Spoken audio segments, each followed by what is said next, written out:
मंदिराच्या 32व्या वर्धापन दिनानिमित्त यंदाही महाशिवरात्री निमित्त विविध धार्मिक कार्यक्रमाचे आयोजन ओम शिव शंभो चॅरिटेबल ट्रस्टचे अध्यक्ष प्रकाश पाटील, खजिनदार तथा माजी नगरसेवक बाळकृष्ण चाहू पाटील, समाजसेवक भरत म्हात्रे, शशिकांत म्हात्रे, अरुण पाटील, अमर पाटील, सीताराम पाटील, शांताराम पाटील, हरिचंद्र म्हात्रे, कैलास पाटील, कैलास म्हात्रे, देवीदास म्हात्रे, श्याम पाटील, अशोक पाटील, नारायण पाटील, राजू पाटील, पुरुषोत्तम पाटील तसेच गोठोली ग्रामस्थ मंडळ, साई प्रेरणा सांस्कृतिक क्रीडा मंडळ, सेक्टर 23 वेलफेअर असोसिएशन्स आणि गोठोली ग्रामस्थ यांच्या संयुक्त विद्यमाने करण्यात आले होते।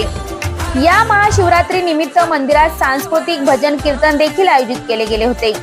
यावेळी हजारो भाविकांनी भगवान शंकराच्या पिंडीवर बेलफूल तसेच जल अर्पण करून धार्मिक विधिवत पूजा अर्चा केली।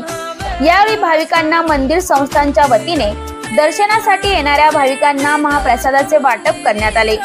या उत्सवाला नवी मुंबईच्या महापौर सुजाता पाटील यांनी देखील भेट दिली।